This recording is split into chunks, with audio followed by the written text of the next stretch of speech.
The Entrepreneur's Library, episode 90. Welcome to the Entrepreneur's Library, the only book-centric podcast that reviews all the top-selling business books and shares authors' perspective firsthand. This is your resource to finding the next great book that will enable you to grow personally and professionally. Welcome your host, Wade Danielson. Welcome back to the Entrepreneur's Library. Today we have Chris Roebuck, author of Lead to Succeed, the only leadership book you need. Welcome, Chris, and thank you for joining us on the Entrepreneur's Library. Pleasure to be here. Will you take just a moment to introduce yourself and tell us just a little bit about you personally? Yeah, my name's Chris Roebuck, and over my career, I've done some pretty strange things. Recruitment consultants wonder if I was confused at any point. So I started off training as a chartered accountant in the UK. Decided that wasn't the most exciting thing in life, so had an adverse reaction and then joined the British Army. Spent 5 years in the British Army as an officer. Then came out, set up my own business as an entrepreneur, SME. Then did an MBA, got involved with larger organisations. I've worked for London Underground. I've worked for UBS, the International Bank. I've worked for KPMG, HSBC, global head of leadership for UBS. And then since finishing that role, I've worked as an advisor for organisations as diverse as the UK National Health Service, investment banks. I speak around the world, so I've spoken to audiences from project managers in Dubai, lawyers in London, HR directors in Chennai, the executive committee of the Myanmar Red Cross in Rangoon, and the top 50 leaders of the Chinese space program in Beijing. So it's been interesting and fun.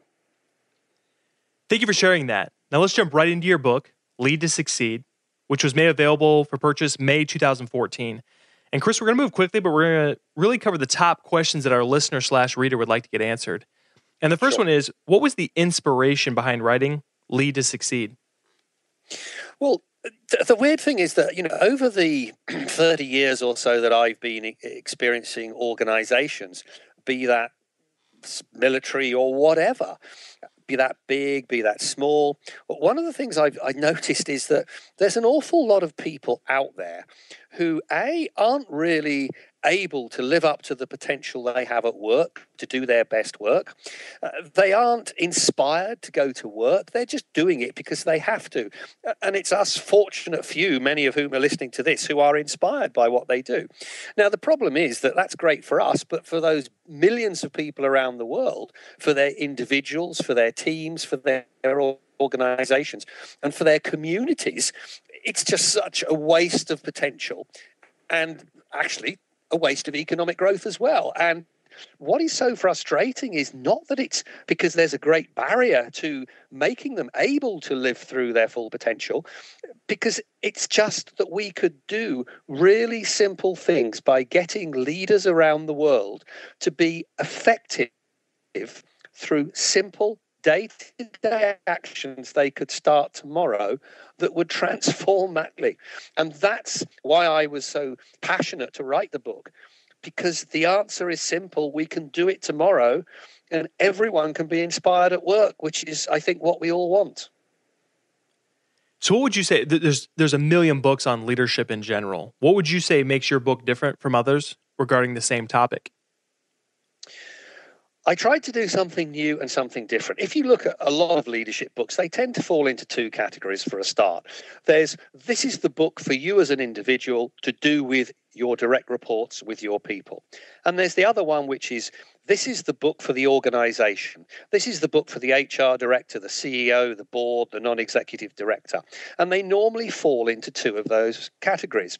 And I thought, well, hang on here. Look, actually, you need to have both in the same place. You need to have both aligned, because when we're in organizations, to some degree, we're a bit of both. We have our people who report to us, but there's other people we have to influence. And what that means is that most books, particularly when you get to organizations that are starting to grow and you have leaders who are in charge of other leaders, that group of people is completely forgotten by all the other leadership books, because those people need to know how to inspire the people who work for them directly, but they also need to understand how to run a mini organizational system to make sure that everybody else underneath them through those other leaders is also inspired. So that's why I put it together. It's that group of leaders who is nearly always forgotten within leadership books. The other thing I wanted to do is that I believe so passionately that we have overcomplicated leadership. And I wanted a book that was so utterly simple, anybody could take those ideas in any sized organization and make them work straight away. And finally, because I believe that leadership is about doing the right thing, I decided that actually 20% of the profits of this book will go to the Red Cross, because that's what leadership is about, doing the right thing. Yeah, that's fantastic. And how would you suggest the reader engage with your book? I think the easiest way to sort of engage with the book is that the book's on sale online through 800 CEO Read. It's covered on my website, www.chrisroebuck.net, and there's going to be other outlets developing in the future. So, Chris, we're to my favorite part of the entire interview, and that's where I'm going to hand over the mic and really take the next 5 minutes to take us through your book from front to back. And again, the reader being an entrepreneur, or the listener/reader being one that is an entrepreneur who loves to read. He's always looking for that next great book. So can you share what your book's all about? Yes, certainly. And from the entrepreneur's perspective, I mean, many people sort of think that leadership books are just for the corporate world and that there's leadership books for entrepreneurs. And it's not true, because whatever we do in whatever sized organization, we have to get the best from our people. And that's the principle behind the book. That's the core of the book, which is about how do we get the best from our people and how do we then focus that onto what really matters to drive our organization forward and service our customers. So the structure of the book follows that general set of principles, which is, we look at, and I'll give you an overview of the chapters to start with, and then we'll dive in. It's, okay, so look, what's the problem with this leadership stuff? Aren't we doing fine at the moment? And the conclusion from that is not necessarily. And then, so what's the solution? And I set out a simple solution, which is those two core steps that I've called Mac 1, which is how do you get the maximum effort from the people you're with, and Mac 2, which is how do you then focus that onto the things that are critical for your organization. And the chapters flow by saying, okay, first of all, let's look at you as an individual leader. How do you get the best from your people? And then if you're in an organization, a small or large organization, what are the things you need to tweak to make that work for everybody, not just your own people? And then we move on to, okay, so now you're getting this amazing effort from all your people. How are you going to identify exactly where you have to hit the spot with that effort? And how do we do that as an individual, first of all, with our people? And then how do you do that if you're in an organization to make sure that all of the groups of people that you have are able to focus the effort on what the whole organization wants, to avoid what we often see around us as groups of people doing different things that don't quite hit the spot in terms of what the organization needs. And then there's a case study that looks at UBS and International Bank and how we achieved some of that at UBS. That's now a study and won various awards. And then finally, I look at, so where does that take us? What is the real result of getting this right? How can it transform our organizations? So that's the sort of overview to it. In terms of what's the problem, I think the key thing is that people have lost track of what leadership is about. They made it too complicated. And we need to get back to the real basics of how we make leadership work so it inspires people. The key point is that to get this right, to get our organizations of any size working well, we have to accept that the world has moved on from where it was before the financial crisis. In many organizations, there are fewer people having to do the same work due to headcount cuts. Organizations have to deal with ever more demanding customers who know more, have more choices. Organizations are in a position where, as a result of there being fewer people, people have to collaborate more. The people in the value chain may not even be in the organization anymore. They're outside, they're suppliers. So the complexity of the world that we're existing in as leaders has dramatically changed. What that means is, it means that we have to get every single ounce of effort out of the people who work for us through inspiration and leadership, because we then have to focus on what really matters. We don't have any slack in the system anymore. Things are moving so fast, things are so tough, we have to get it right.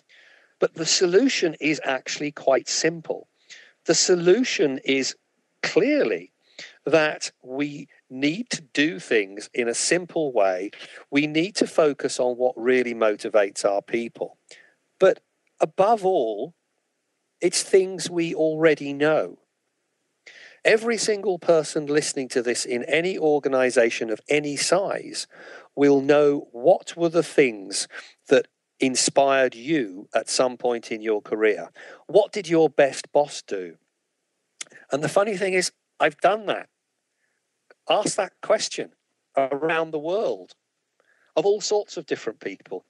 And it's the same basic things that inspire people to give their best. So when you know that it's those same basic things, it's things like telling them how they fit into the bigger picture. All of those things, amazingly, are things that anyone can do tomorrow with no training, that cost nothing, but can potentially improve the amount of effort people put in by up to 30%. And that's mind-boggling for small organizations and even for large organizations. And then I go on to say, okay, fine. Well, you need to think about yourself as an individual leader. And you need to think about, do you have the core qualities to make it work? Do you have the ability to deal with the daylight? Do you have the ability to take action and get things done? Are you an expert on what you need to be an expert on? And above all, are you able to build positive relationships with the people that work for you, with the people that supply you, with the people that you support, and the people that are your customers? Then it's to say, okay, the world is not the same. Yes, we know that there are things that you have to do as a leader anywhere in the world, in any organization, like inspiring them, showing them that you care, doing a good job in terms of structuring things effectively. But on top of that, sometimes it's how you deliver those elements will vary from country to country and culture to culture. For example, in Asia, people are more focused on the team, and in US and Europe, to some degree, they're more focused on the individual. So it's when you start to understand those elements, you can start becoming a more effective individual leader. You can start building an effective team. But that has to be based on some of these really basic things that I believe entrepreneurs have naturally. I believe that entrepreneurs do this well. And one of the great tragedies is as organizations get bigger and larger, this ability that entrepreneurs have to do some of these things and their inspirational approach to delivering business fails away and disappears. So it's the basic thing that, you have to have people who trust you as the person in charge. You have to have a good plan. People have to know how well they're doing. They have to trust each other. And it's about building a community, not just building a team.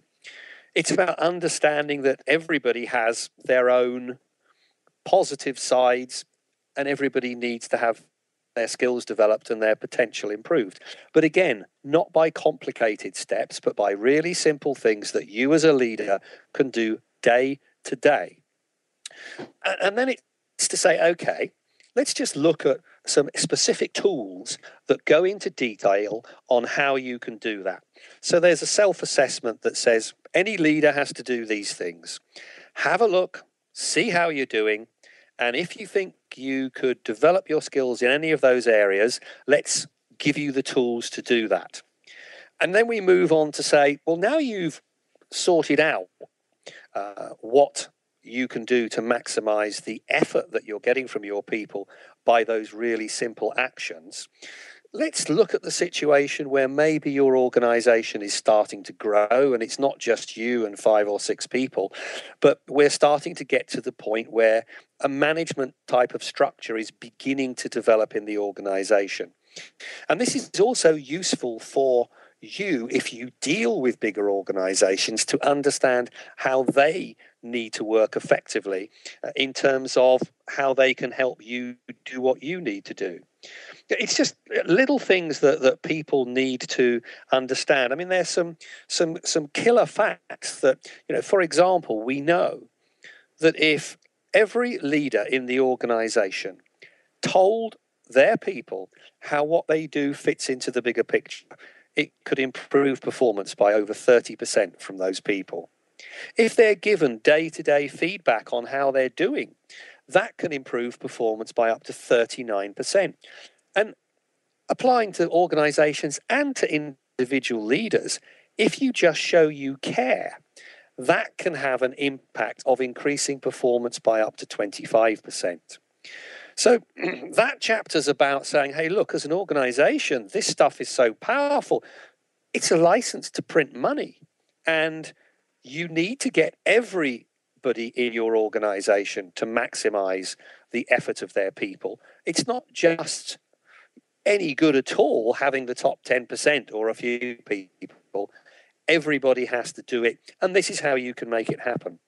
And then we move on to saying, okay, as an individual leader, look, you've got these people inspired. They're beginning to give you all their effort.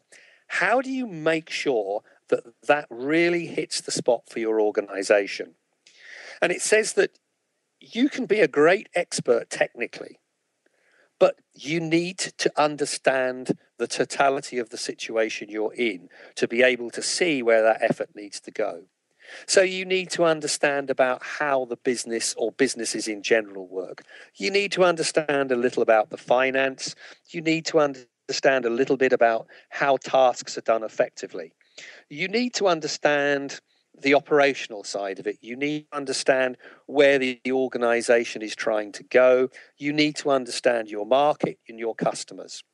Now, to some degree for the entrepreneur, depending on the size of the organization, that can be quite easy in that because the organization is small, the complexity of that context is not great. But on top of that, it's about focusing in on the real critical basics that entrepreneurs seem to pick up quite well, which is, hey, I'm here to focus on my customer. I'm here to constantly innovate and be creative. I'm here to take responsibility. I'm here to optimize risk and not minimize risk, because you can't do anything in a business if you're just minimizing risk. And I'm here to inspire people with my vision and to take them forward and to build a legacy for the future. And if you do those things, then you will actually naturally pick up on what is important for your organization of whatever size. See, one of the things that I think is amazing, particularly about entrepreneurs, in that sense, entrepreneurs have the ability to teach great organizations in terms of size a few significant lessons that those organizations have lost. So for me, the entrepreneurs are the inspirational example of where the big organizations have to some degree failed. And that's why we move into the next chapter, which is to say, look, if you are in a bigger organization, how do you get all of your leaders to be entrepreneurs? How do you get them to inspire people at all levels? And it's just taking those lessons that entrepreneurs have learnt and giving people at all levels the ability to think for themselves about their customers, the ability to make their own decisions, the ability to take their own risks, the ability to be creative and innovative, the sort of thing that many organizations actually stop their people doing. I heard one manager saying to chief executives at a big conference one day for the British National Health Service, this senior nurse said, "I passionately love my job, but I can't do it properly because your system gets in the way." And that's one of the challenges as organizations grow and that entrepreneurs need to look out for. And then it's really to say, let's take a real example of real people in the real world, in a real organization, and how did this work? And show that it can be done. And then finally, we pull it all together by saying, look, if you make this work, if you get your people to really care about your organization because you show you really care about them, they will do whatever is necessary to make you a success.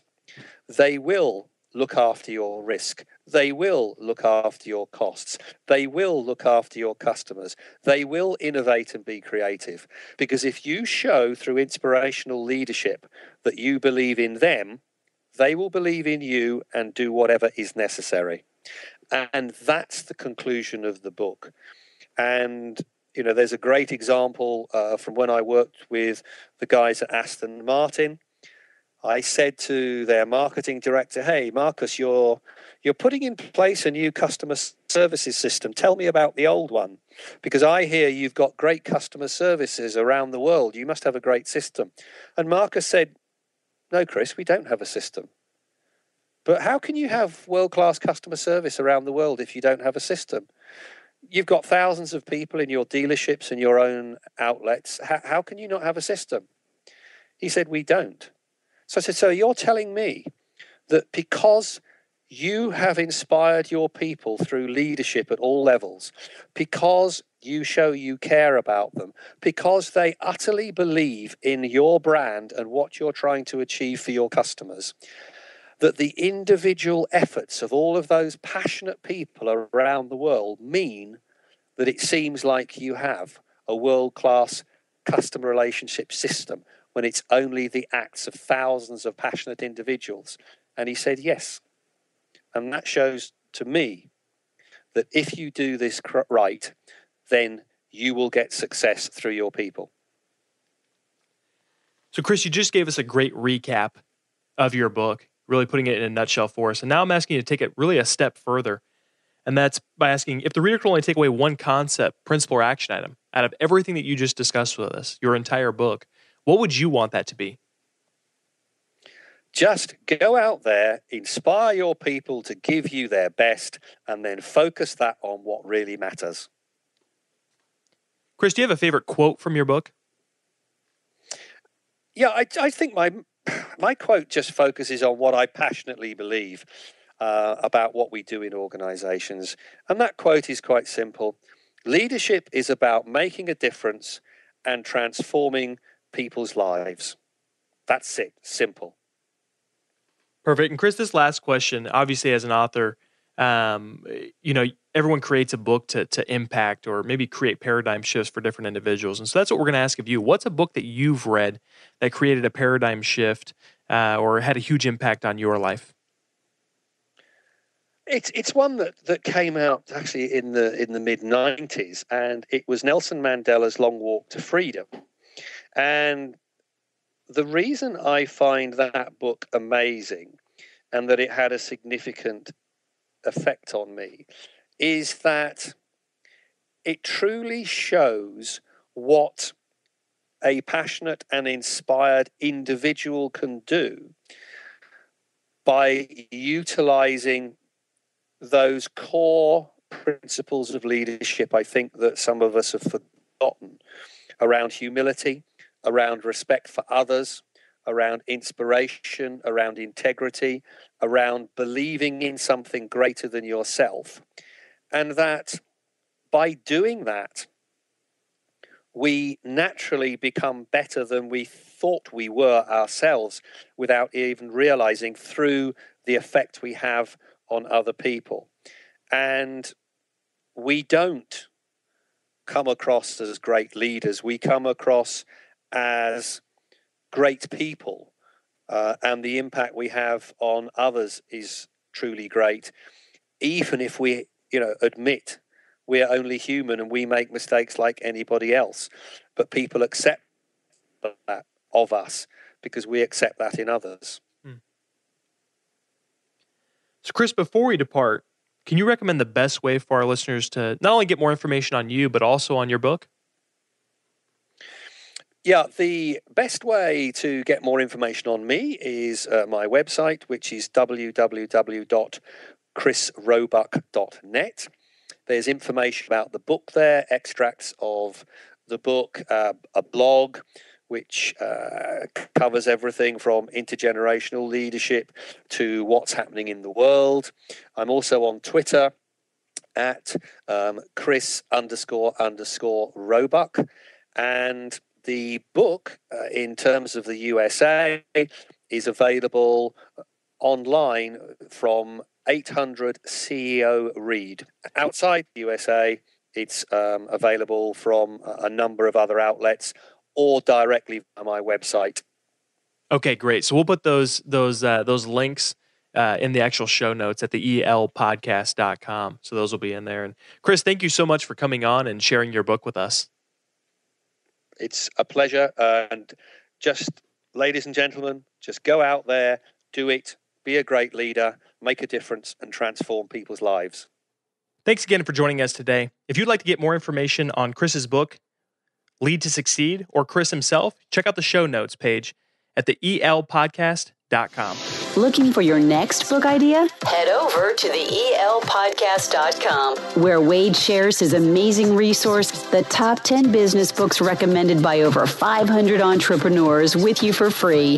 That's the elpodcast.com. Till the next time, keep it on the EL.